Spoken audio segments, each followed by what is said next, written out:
What's up? All right, everyone.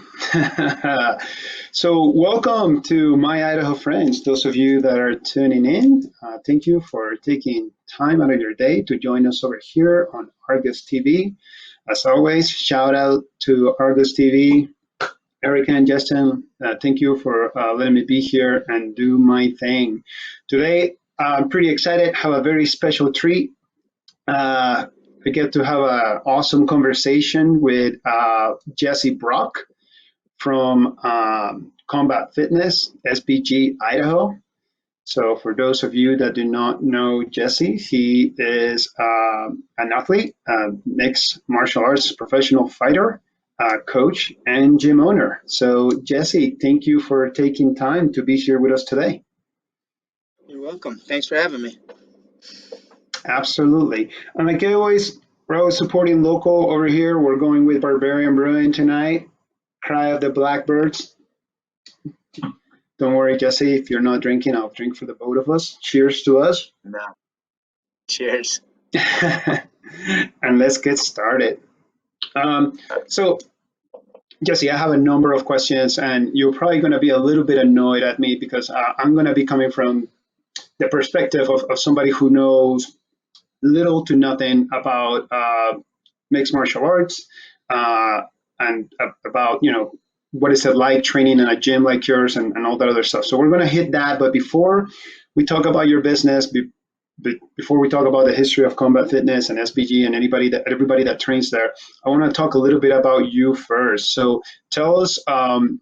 Where did you start your journey into the martial arts? Because I think it goes way back to your college days, maybe even prior to that. Yeah, definitely. No, it actually goes back to third grade, I would say. I was an athlete, or I like sports. I wasn't particularly good at them. Just baseball, soccer, basketball. I think those were the three ones that I did, and I was pretty subpar at all of them. But I liked athletics. I liked the idea of it, and I remember there was a flyer in my elementary school. It was for a kids wrestling program, just like 2 weeks. The high schoolers will come and train the kids at all the elementary schools that fed into it. And after 2 weeks, they put on a tournament, big fundraiser for the high school in our area. And I knew my dad had wrestled. He used to talk about it a little bit, but it was never something that really pushed us into. I think partially because there wasn't a program in our area, and I brought it home and really excited. And I remember my dad being particularly hyped also, and um, I think I got third at the tournament, and that was kind of it for me. I'd never really accomplished anything in sports, gotten a medal, been on a podium, so I think immediately I knew I could be good at it or better than I had in other sports, and that was kind of it for me. So. Um, yeah, I really kind of immersed myself in wrestling and the wrestling culture, and was did pretty well as a high school athlete, and I was able to earn a scholarship to Boise State when they had a wrestling program, and that was the extent of my combat sports experience until I graduated from college, and then discovered mixed martial arts. So. Awesome, cool. What was that journey like? So, I mean, clearly, they're just not giving away scholarships for athletes that are performing at a subpar level. So, what was that journey like as far as like as wrestling? And if you could specify a little bit more about, just exactly what type of wrestling you were doing for BSU at that Yeah. time. So in America, in the school system, that's junior high, high school, college, it's folk style, which is a style that's you don't see in the Olympics and World Championships.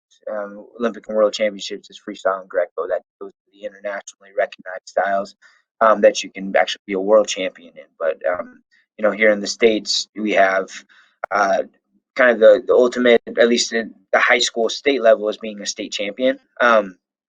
And I was able to accomplish that twice my junior senior year in high school. I was a runner up as a sophomore, and but the best wrestlers in any state are year round athletes. So in the off season, they compete in freestyle and Greco tournaments, and that gives you a chance to go travel outside of your area and compete against kids in other states. That's actually what piqued the interest of Chris Owens, who is the Boise State assistant coach, and they were looking for some lightweights. He actually knew some coaches, not my coach in particular, but some other coaches in our area up in Alaska. And Chris asked one in particular if he knew of any lightweights that he think could compete at the collegiate level, and he mentioned my name. And Chris ended up watching me compete against a couple Idaho kids actually at like Western regionals and um, cadet and junior nationals, and he was able to kind of witness me up close and then follow some of my success and performances in my respective state. And yeah, it was enough to earn a college scholarship, and that's kind of how I ended up here. And it's yeah, I really just enjoyed wrestling. I think that was kind of the success was just a byproduct of how much I love the sport, and it gave me Mm. an identity, it gave me confidence. It obviously gave me physical fitness. It gave my family, because my dad ended up was our first coach, and he started a club in our area because there Oh, was none. And that club still exists to this day. It's a different name, but it's one of the bigger clubs in the state. And some of my I made some of my closest, most meaningful friendships with guys I wrestled against and was teammates with. So, um, yeah, I gave our family something to do. My brother was a wrestler; he was a state champion in high school as well. My sister, I think she did a couple tournaments, but she was always around the mats. My mom became an official in the state association, which was Alaska USA Wrestling. So, yeah, it definitely became a family affair too.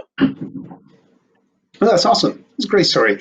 Now, for those viewers watching that know little to nothing about wrestling, you mentioned something. You say you were competing at a lightweight, weight lightweight level. What does that mean? So in wrestling, there are weight classes, and there's 10 weight classes in college. At the high school level, I believe there's 14. I could be 15. I forget. And Oh wow.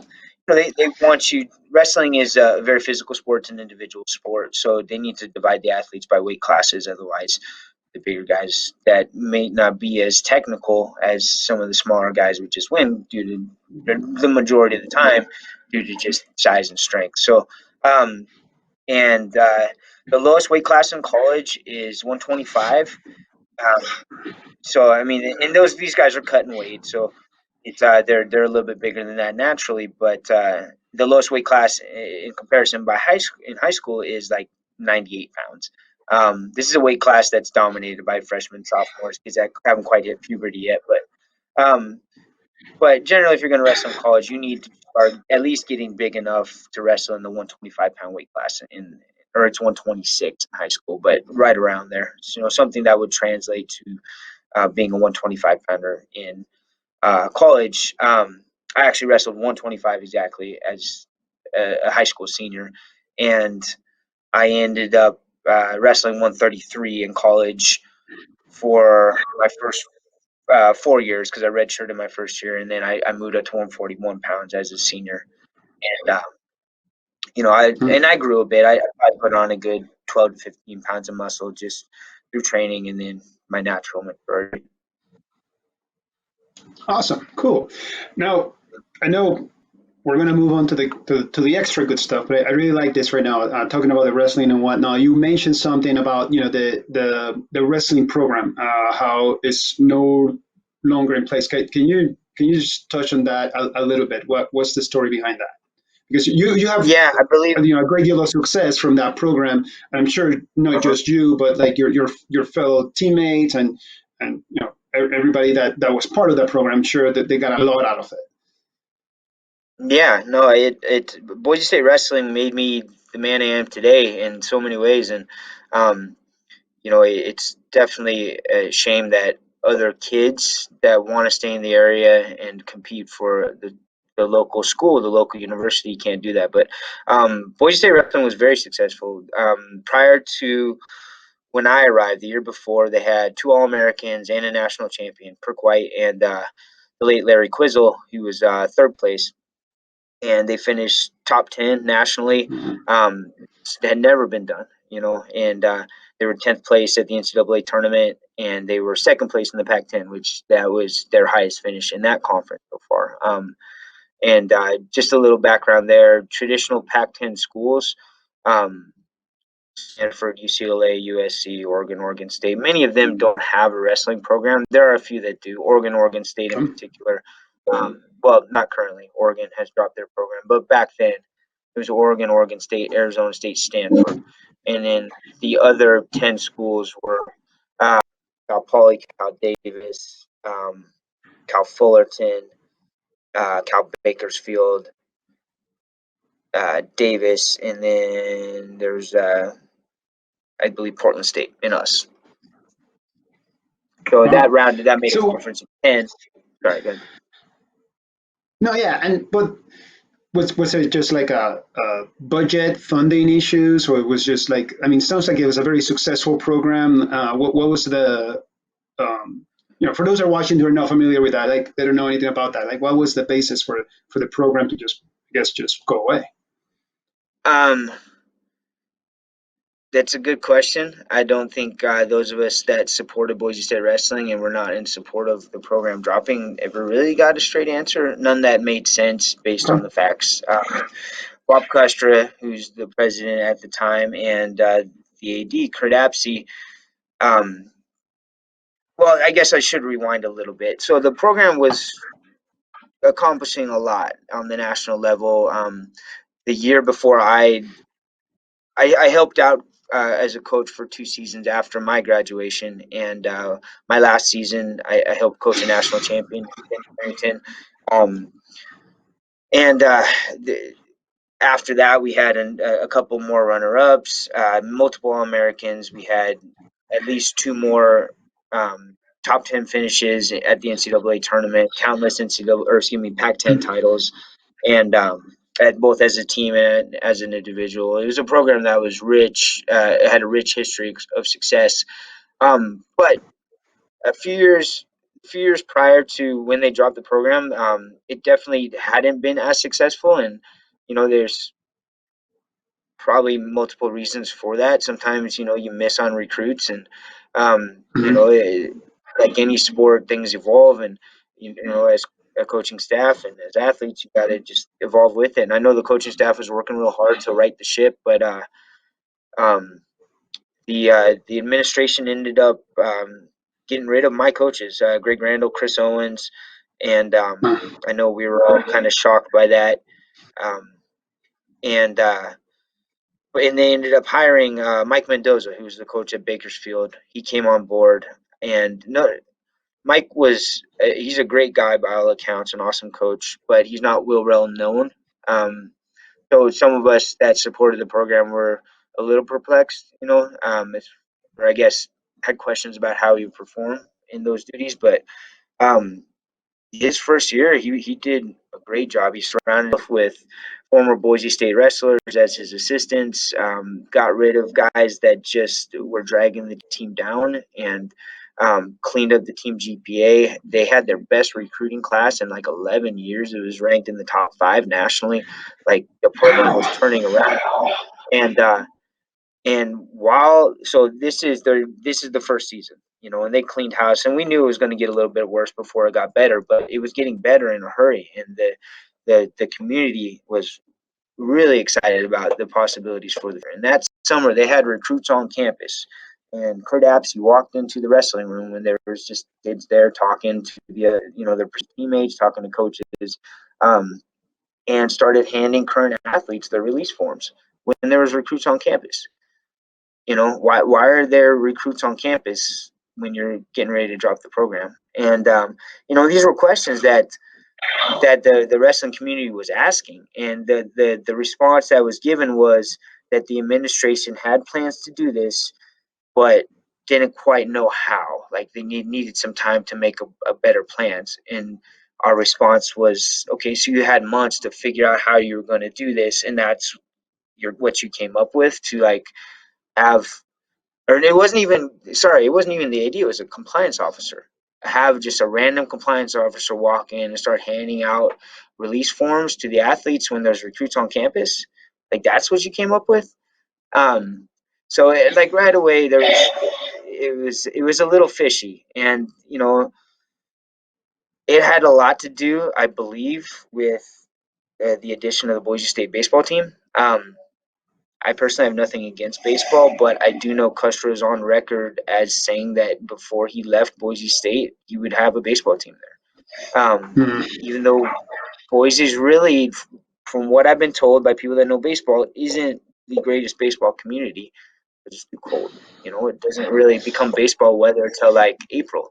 Um, so, you're going to be on the road the first 2 months of the year, and you're going to build a facility on campus. You're going to implement or bring on a sport that costs far more than wrestling by orders of magnitude, and both in the number of scholarships that you have to provide, and the facilities, and the uniforms, and the equipment. Like wrestling is pretty affordable in that regard. So it's and then and I think it all kind of got wrapped into the proposed downtown stadium, actually just kind of right across the street from the gym. Um, I think there was a lot of political agendas attached to it. The full story will probably never really be known, but um, it's unfortunate that they added a sport like baseball that's going to jack student fees up, and they're not going to recoup their money. It's going to be a money pit. You can look at Oregon. They dropped their wrestling program specifically for a baseball team, and it's been over 10 years, and they've lost, from what I understand, $70 million on it. So No. yeah, and in Oregon, it was another program that the year before they dropped the program, they had a national champion, Shane Webster, who was one of the more dominant wrestlers I've ever watched, like in person. They had another All American in Joey Bracmani. Like the program, while they weren't the strongest team, they could still produce athletes that were capable of performing at a high level. And they dropped it for baseball, and it has not worked out for them. I don't think they fielded a competitive team, and they certainly haven't fielded a team that's done well financially. Oh, well, that's some story right there. Thank you for sharing. I appreciate that. Yeah, I think we learned quite a bit on that.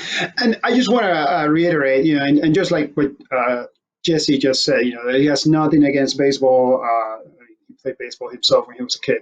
But we were just, for those of you that are just joining us right now, we were talking about, whatever happened to the wrestling program over at BSU, which Jesse from Combat Fitness over at SBG Idaho happens to be a success story. And not just him, but a lot of his teammates and his peers. So, Jesse, again, thank you for sharing that piece. Now, of course. let's turn that frying upside down or downside up. Well, whatever. Let's make it. Let's turn it happy. Let's turn it happy. Oh gosh. All right. Now you were mentioning about you were coaching there after you graduated college. So that's pretty awesome that your continuous involvement within that community. Have you been able to get involved within the wrestling community at a high school level or anything like that at all? Are you still coaching outside of your own gym? Yes. I got the opportunity to actually start coaching at Mountain View High School. There's actually a gentleman that I really respect. His name's Cliff Laughlin. He's actually in the National Wrestling Hall of Fame. He was my coach's coach. My coach, Chris Owens, Oh, was wow. coached in high school by Cliff Laughlin at Idaho Falls. And Cliff made the move over to Mountain View High School, and he and I had interacted a little bit. I'd helped out at some camps that he was involved in, and he thought I would make a good coach, and he gave me the opportunity to be his assistant, and I really enjoyed it. We won a state title as a team in 2008, I believe. Coached tons of individual kids to state titles. I coached there for 8 seasons, and then when Cliff left, I ended up going to Bora, where I actually had the opportunity to coach Chris's son Taylor for his final 2 years in high Wow. school, and we did well. We never won a title as a team, but Taylor was able to win an individual title, and since then I've been at CUNA High School, which is Pat Owens, who's Chris's brother, was actually one of my teammates at Boise State. I've spent the last 5 seasons at CUNA, and we actually won the state title this year and last year. So I've been really fortunate to, be able to still give back to the community that gave me so much, and be able to just help kids out and help them accomplish their goals. And um, yeah, I was fortunate to have a lot of great coaches in my day. So I hope I'm able to do the same for some of these younger guys. Yeah, that's awesome. And again, thank you for your serving your service in that community and giving so much back. Something that I think should be pointed out as I mean that's lineage and heritage right there. That's multi generational because you're talking about linking up with your coach's coach and going on Hmm. down, and now you become part of that coaching community, and now you are coaching, like I think you say your teammate's kid or your coach's kid.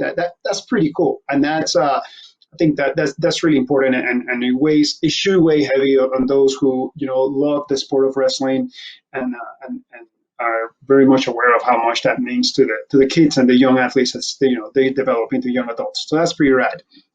Uh, Yeah. so now I want to start diving into your transition from wrestling, excuse me, into that being your foundation, and then jumping into the world of mixed martial arts. All right. So, why don't you walk us through that a little bit, and how did that come to be? How are you're wrestling at BSU, at a fairly high level.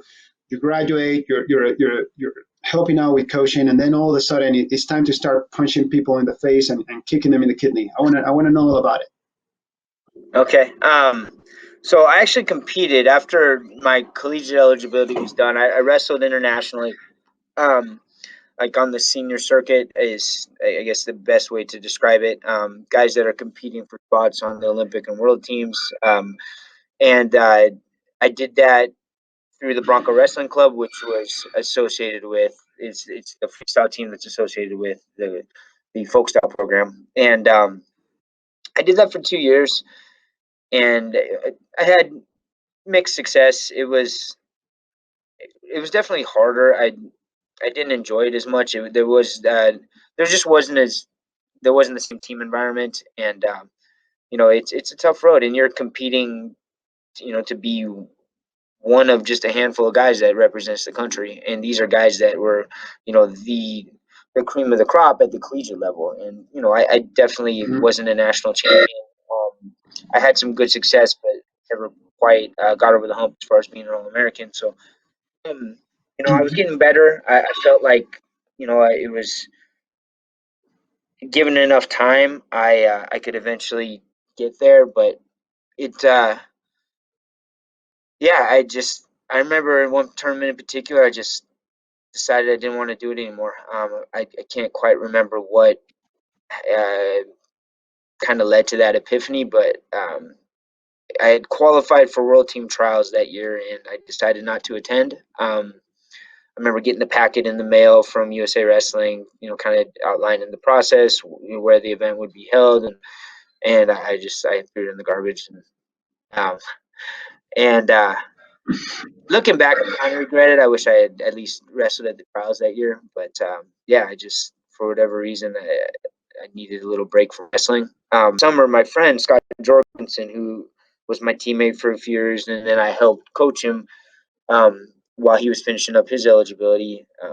He had it in his head he was going to be a mixed martial artist. Like that was something that um, had as a goal for many years. I knew about MMA, obviously. Everybody did. We watched it. It was, from the Ultimate Fighter. It was gaining in popularity. People were aware of the sport, but it wasn't something that I I really saw myself doing. But Scotty started training immediately after his senior year, and he was getting ready for a fight. It was in Ontario, Oregon, I think, and he invited me just to come train with him. And I hadn't been doing much at that point. I kind of decided I wasn't going to wrestle, and I think Mm-hmm. I was substitute teaching at the time. I would get done with subbing. I would go lift weights, and then I would go back to where I was living at the time, and I'd start drinking. And I remember we had this huge tree in our backyard and a bunch of spare lumber, and I was kind of in the middle of just building a tree fort on my own. I built it like 3 stories, and So that's kind of what I was doing with my life at that point. And so when Scotty invited me to come train with him, I was curious. I'd watched enough mixed martial arts that it seemed intriguing, and I showed up with my brother, actually, my younger brother, who was living in Boise at the time, and Hmm. um, Scotty was working out with our coach or who became my coach. His name was Nate Pettit. Scott was hitting pads with him. My brother and I think there was a set of focus mitts and a pair of old boxing gloves. And Nate showed us how to throw a 1-2. I held the pads while my brother hit with the set of gloves, and then we switched, just like just exchanging sweat. And then I did it for until Scotty was done with his workout. Then we went into the mat room, and we all just it was kind of a free for all. I think he had boxing gloves. I might have had like Muay Thai bag gloves. There was maybe a set of MMA gloves mixed in there. We were like sparring and grappling, and I knew zero submissions really. I'd kind of seen stuff. I think I somehow managed an armbar on somebody, but it was a lot of fun. Just trying to throw punches and takedowns, and then obviously the ground game changes when you can be on your back, and I remember like just enjoying it a lot, and thinking to myself, this could be like kind of a new outlet for me. Um, I went to Scotty's first fight, and I was just in the crowd, and I watched him just guy up pretty quick, and it was a lot of fun. I went to his next fight, which was up in Alaska, which is where he and I are from originally. I helped corner him for that one, and after I was watching two of those, I remember thinking I'm going to do this at least once, and so I started taking Nice. training a bit more seriously. I think I took a fight though after about only a month and a half of training, and that was definitely not the smartest move. I ended up losing. I lost a decision, but again, I still enjoyed it. So then it became, hey, I gotta win at least one fight, and I won my next one by decision. And it was, well, I want to like get a finish. I want to know what it's like to finish somebody, and I got to finish him, and Right. then it just kind of kept going. And um, I think I had 7 fights within 6 months that first year, which is quite a few. Looking Yeah, back on it, that's very fast. right? And well, but like looking back at my skill level after 7 fights, it was definitely that of somebody that was just fighting a lot but not really training properly. I knew and I was good enough at wrestling. I could generally get guys down. Jiu-jitsu made more sense to me than striking did. I was admittedly very poor at striking. I I think over those first 7 fights, I could count on 2 hands the amount of punches I threw on my feet. I would usually wouldn't throw any punches until I got them down to the ground. So I was Wow. yeah, and then after that, things slowed down a little bit. I started listening a little bit more to people that knew more than me about just training a little bit more in between fights, giving my body a chance to recover, actually having a training cycle leading up to the fight, not just get done with one and Right. start getting ready for another. So that definitely helped my progression a lot as a mixed martial artist, slowing things down a little bit and trying to learn and add to my skill set before I took a fight. So ever since then, it's been 2 to 4 fights a year since then. Nice. Cool. So I'm gonna try to hit you. I'm gonna try not to hit you with an avalanche of questions because I do have that many. But before that, and I don't mean to poke fun at whoever is over there at the gym's office with you, but somebody's coughing in the background. I don't know who you got in there. They need to go away, Oh, man. okay. They're ruining the audio. Oh, Tell them I don't know either. they need to go hit the bag or something. Who is it? Is it I don't Brad? know. I'm gonna pick on Brad. Stephanie, All right. can you still hear them? Can No, you not still hear them? anymore. Okay, No. they might be gone. All Okay, right, let cool, me know if cool. they All come right, back. yeah, it's good. All right, absolutely. No, no worries, no worries. Because he's good. So, all right, so you started training with Scott Jorgensen. I know he at one point in time actually transitioned into the UFC. You were probably more than likely working with him and training at that time because he was still fighting out of Idaho, I believe, right? Or was it Vegas or something Yeah, along no, those all of lines? all of Scotty's fights, he fought out of Idaho. He would, go and train some other places for certain fights for different periods of time, but he still kept his core group of training partners and at least a few of our coaches here. And so Sky was always kind of real loyal to the city and the group of guys that we train with in that way. Um, but yeah, he had a lot of success. Was fortunate enough to be able to kind of pal around with him and help him out for his fights in the WEC and then the UFC, and met a lot of Uh, cool people through my relationship with Scotty, and I definitely benefited from that a lot. Now, you also are very fairly accomplished fighters. I mean, in a short period of time, you accumulated quite a number of fights. Like, where? 'Cause, I don't want to put words in your mouth, but I believe you're retired now, or at least thinking about it. Yes. Well, I've had a few opportunities last year and then the year prior. Some cool fights kind of popped up, and um, I mean, for all intents and purposes, yes. But if I still train a lot, I still stay in shape. My head is still in the game, I guess, for lack of Mhm. a better term. And I still think about it a lot. I still think I have a few left in me, and I'm hopeful, once we get through this period, to maybe have one this year, and maybe the third time's the charm, because the last two that I've signed on for, unfortunately, did not happen for reasons beyond my control. So, um, Right. I think one of them but was. yeah, I I've had think there was talk about you maybe fighting in Europe or something along those lines. So they were trying to get you out there yeah, for one yeah, of their and that promotions. one ended up Uh, going through because believe the promotion was called ACB, which is a Russian promotion.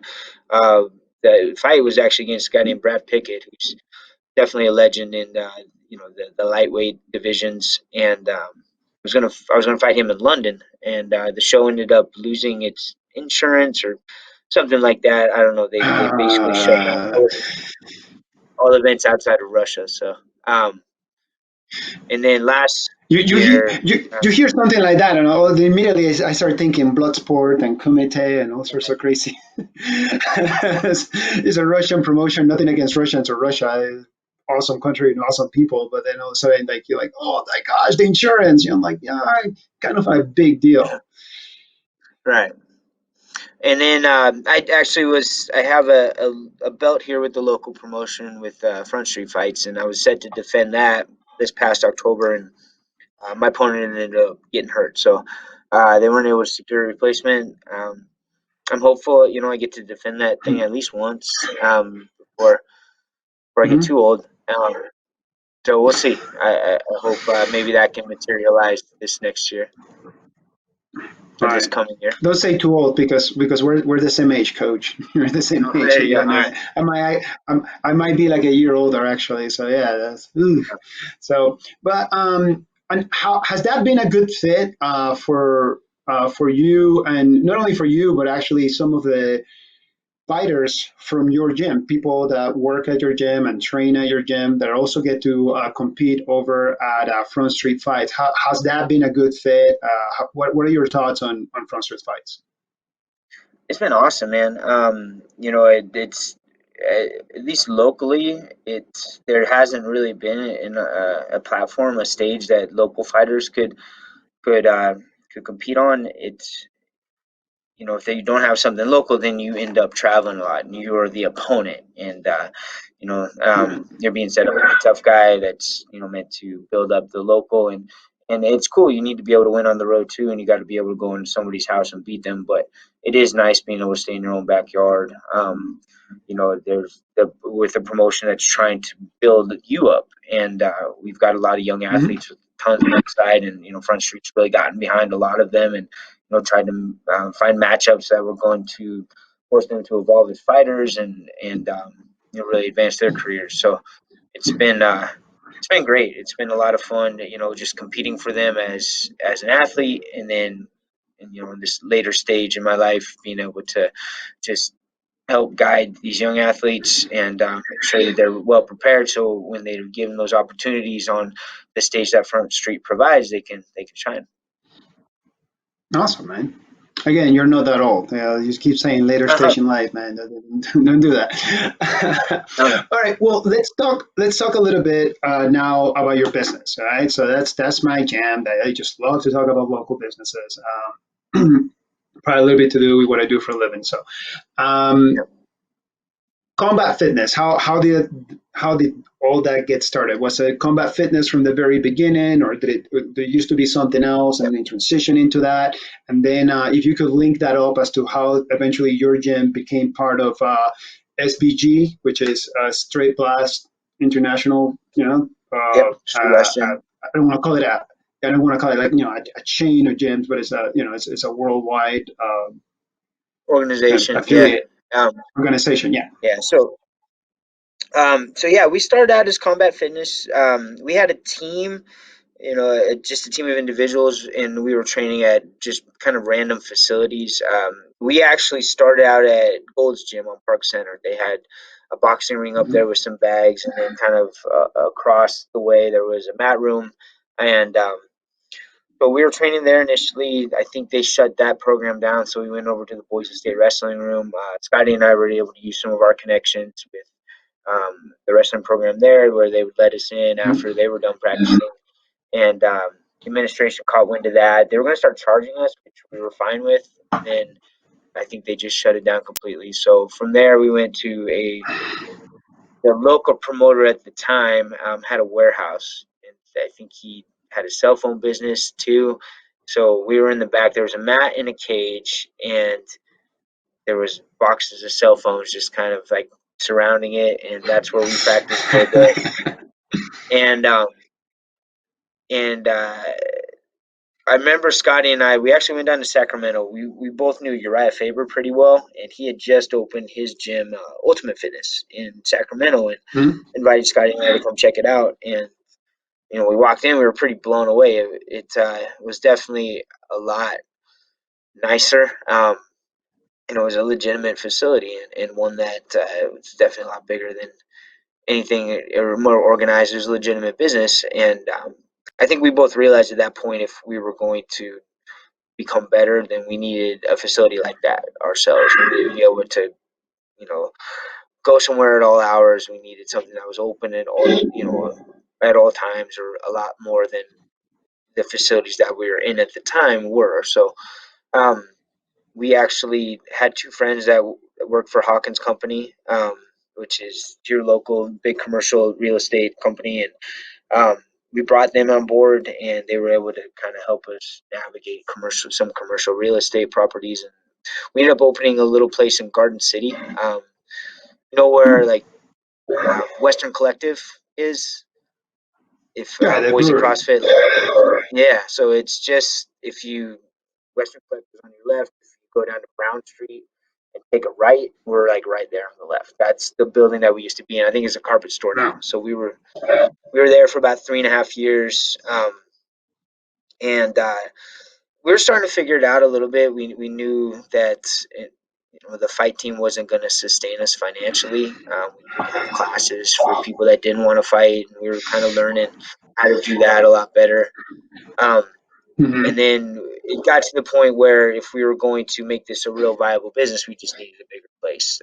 Nobody could find us unless they were looking for us. There was like no amount of signage was going to make us visible from Shinden Boulevard, and and about that time, Scott Thomas came on board. He was friends with Jorgensen and I through wrestling. He left, gone into the military, and actually kind of began his own mixed martial arts journey right around the same time. I think he was stationed in Alaska, and there's a lot of MMA opportunities up there. And he started fighting. And when he got out of the military, he came back to Hmm. Boise and walked into our gym one day, and we were in there training. And um, he had some money at the time, and he started training with us initially, but then he started talking to us about being part of the business. And through his involvement, we were able to um, actually take on this space that we're in now and afford to do a build out, and really get into a bigger facility. And basically, it's been just a slow, steady climb since then. Um, Definitely, the catalyst was our involvement with SBG, though. which happened in 2014. At the time, we were Hmm. kind of looking for a jiu-jitsu affiliate. We were aligned with Alliance Jiu-Jitsu, which is now the base here in locally, but it didn't quite work out. I think a lot of it is just competing for the same people, and it made it difficult um, to maintain a healthy relationship that way when business wise you're competing. So we ended up parting ways Hmm. there, and we were in search of just a team that would help us improve our jiu-jitsu, allow our upper belts to continue to advance, and then also just help us with the business. And SBG was that. We actually met Travis Davison when they came to the Northwest Submission Challenge, and I competed against one of his blue belts, and he beat me. Actually, they were really tough. Their team was really good and had some great jiu-jitsu. And I remember talking to him a little bit then. Michael Ransom, who's one of our coaches, ran into Travis also at a tournament in Vegas, um, and then we knew of Matt Thornton, or Tomets did rather, through some DVDs, and Hmm. um, it was brought up when we were just discussing, brainstorming which team we could align ourselves with, and we ended up reaching out to Travis when we decided we should pursue SBG, and he invited us to come to Kalispell when Matt was doing his annual seminar, and we participated in the seminar, got to witness an Ironman, which was really cool, and just really hit it off with the guys. We talked, and we, it was definitely different than other associations that I'd been around in terms of how they structured their training, in terms of the vibe that they hope to create within their gyms, and I think we all Right. realized pretty quickly that's something that we wanted to be a part of, and that was the type of success that we wanted to replicate here in Boise.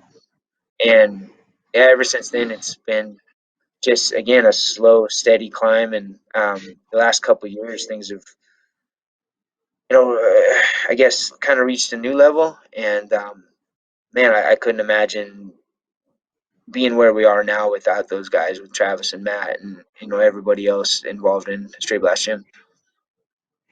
Gotcha. So, yeah, as an organization, the affiliates then facilitate a great deal of mentorship on the business end and support as far as how become established, how to remain not just profitable but also successful by creating, well, like you said, a tribe, a vibe. So, I Mm-hmm. mean, one tribe, one vibe, as you guys say. And I say as you guys say, so Absolutely. you guys know, like Jesse is my coach too. I train there, and I just get beat up all the time. So it's awesome, and I'm kidding. I don't get beat up. It's just great, and I can say from my experience as attending other gyms in which I wanted to learn a little bit of boxing, or I wanted to get a little bit of Muay Thai in, or if it was a jiu-jitsu or wrestling or judo or any of these things. One thing that was always really difficult was to uh, feel comfortable, like join in, and then all of a sudden you're the new guy, like, okay man, so we're gonna tune you up. And I'm not saying that's always what happens when you go into a gym, but unfortunately for me, that was actually somewhat my experience. And it's just like, okay, so okay, new guy, let's see what you got. Like, no, like I showed up over here just to learn. And it's been almost I believe just about 4.5 years ago since I started training over at Combat Fitness with you and the rest of your coaches. And never have I ever run into a situation like that where I felt that it was unsafe. Never did I run into a situation where I thought, like egos were getting in the way. I always thought that it was a very professional instruction, and I always thought that, above all, it was a place, to, essentially to create and be part of a community. So, and that's something that still is very dear to my heart, because transitioning from the military into the civilian sector, I didn't have much going on as far as an outlet. And I was like waking up in the morning and going on a run, and then just coming back home, and then going into my new career and a new baby. And that wasn't, I mean, that was good, but it wasn't just really cutting it. And not until I ran into one of your coaches, Jake Martinez, And Okay. I started talking with him. He's got similar ears than yours. You can tell he's been Yeah. doing something. And I was like, and we strike a conversation, and he starts talking about the gym, and in the most nonchalant, non-pressure sort of way. And I showed up a week later, and I've been part of the tribe ever since. So I'm very grateful to him, and I'm very grateful to you and everybody else. It really, you guys are a class act, because never once have I ever witnessed somebody feel uncomfortable just because of the different level of athletes and people that are just there training. Right, so like there's all levels. There's people within your gym who are fighting. I mean, Vito Ortega fights for Bellator promotion. Okay, so Mhm. some people might recognize that. Um, you have a number of fighters and some coaches that also participate compete at front street fights, and they're also get to go out of state and do the And dance over there. So Ricky Steele was on the Ultimate Fighter as well. Competed on the Contender Series. right, yeah, yeah, absolutely. So So there's a high level of training, there's a high level of athlete, but then you also have people that just come in to check it out, and never once have I witnessed somebody be like, oh my gosh, like no, like I just jumped into a pack of hyenas and I'm leaving here. So it's something that has always been a really cool thing about the environment that you guys create, and it's cool to listen to you and talk about SBG and essentially like the business model. So like how you and your partners get that support, but at the same time, what you mentioned, creating a community, being part of like a different vibe, it's that, and I think that's really important. I just wanted to take the time to highlight that. And SBG, I mean, that's not just here in the U.S. It's international. I mean, there's a couple of fighters, a little one, known by the name of like McGregor or something, that might be part of SBG yeah, Ireland and whatnot. maybe heard And of him. I think, yeah, and it's really cool to just like connect those dots and see the association, within different gyms within the organization, because you also have coaches from different gyms all over the U.S. Come and take a trip over here, to Boise, Idaho, and teach in your gym. And I'm sure it's the same way that you do, and you go and travel and take some of your experience and your expertise, and you get to showcase, a little bit of like, the mixed martial arts skill sets that you're developing, in your own house. So, anyways, Yeah. just thought that was pretty cool. And yes, I'm biased. I do train at your gym. Whoever's watching, yeah, whoop to do. It, So, you know, it's really a testament to Matt Thornton. And I think he's the one.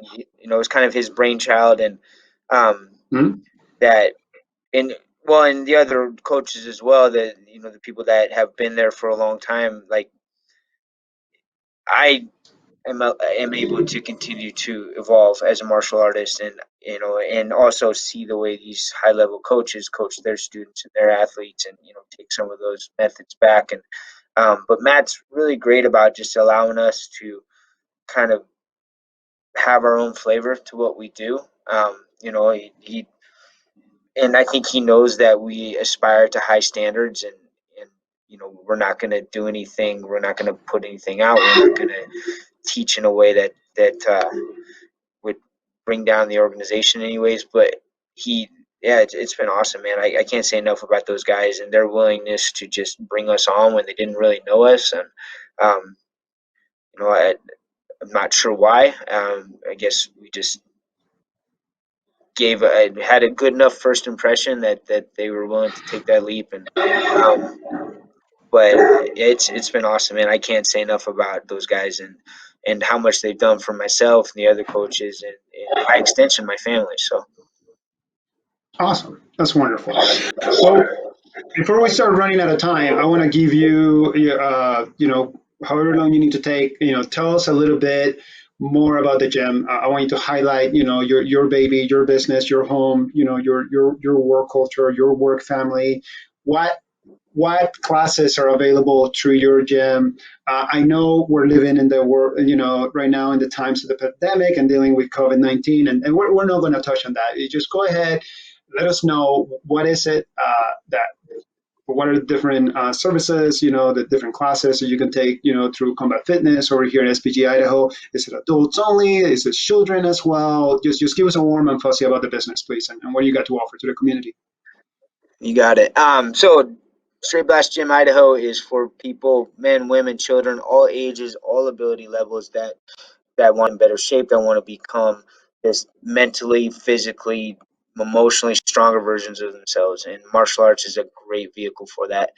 Whether it's boxing, Muay Thai, Jiu Jitsu, fitness, we have something for you. And the cool thing is too that you might come in for one thing, but I promise if you really become part of the tribe, you are going to expand your skill set. And I have so many people that have come in for one thing and then ended up finding just reward and enjoyment in something totally different. And even more than that, though, you're going to meet people that you're going to develop real, genuine friendships with. And um, that's one thing that I've noticed a real change in over the years is um, and it took me a while to just kind of sitting there one day and realizing like all my closest friends, all my most valuable business relationships are people I've met here. And I never would have had that opportunity to do it otherwise. So, if even if, you don't become a great martial artist, you're going to be in better shape. You're going to be stronger. You're going to be a better version of yourself. And you're also going to have some awesome friendships. And that's, in my experience, what really keeps people coming back. And that's what, what makes this place so special is the relationships that you develop. Awesome. That's really cool. And then I don't want to forget. So is it adults only? Is there a children's program as Oh, well? we have a awesome kids program too. It's called the Growing Gorillas, and it's for kids from as young as 3 all the way up to 12 years old. And we've had tons of kids come to our Growing Gorillas program, transition into the adult class, and they're just monsters now. And but they're like the kindest, most team oriented, best teammates that you could find. And there's just going to be more of those. So yeah, you don't have to wait till your kid's a teenager. My daughter started training when they were 5 years old. We've had some again as young as 3 that started getting on the mats and learning what jujitsu and martial arts is all about. Right. So training in jujitsu, and then again, just speaking, for somebody that perhaps might not know. So somebody that comes into your gym, like they're not just like they sign up for like a boxing class with Coach Daniel, or they sign up with a jiu-jitsu class with Coach Brad, they sign up with a wrestling class or a Muay Thai class with you. That doesn't mean that they have to compete. It doesn't mean that they're going to be have to be fighting other people. They're just learning essentially their base, their skill set, and whether they're there to get into shape or actually learn a little bit of self-defense or just grow some confidence. That's how you guys go about it, correct? Absolutely. Yeah, no, the majority of the people that train here don't compete, have no intention of ever doing it. I have people that have trained in my gym for years that have never sparred. It's just not something that they want to do. Um, I encourage people to, at least for jiu-jitsu, roll a little bit here and there, but it's not something you have to Mm-hmm. do often. And again, you can train striking without ever getting punched in the face. There are those opportunities if that's the route you want to go. But again, I've had people that have trained here for years, never been punched once, but they're in great shape. They have great technical skills, and they really have a lot of fun. So this is for everybody, whether you want to be a high level athlete or you just want to use martial arts for every other benefit that comes with it. Again, improved fitness, mental strength, and just having great friendships. Outstanding. Yeah, this is really, really good for avoiding dad bod when you're enjoying all these local brews right now in time of pandemic. Again, support Yeah, local. Well, we're gonna go ahead and wrap it up. Jesse, I want to thank you so much for everything that you do for the wrestling community over here in the great state of Idaho, for everything that you do for your own community, in your own home over at Combat Fitness SBG. The value and the mentorship that you deliver to not only your work family but also to the members of the tribe, it speaks for itself.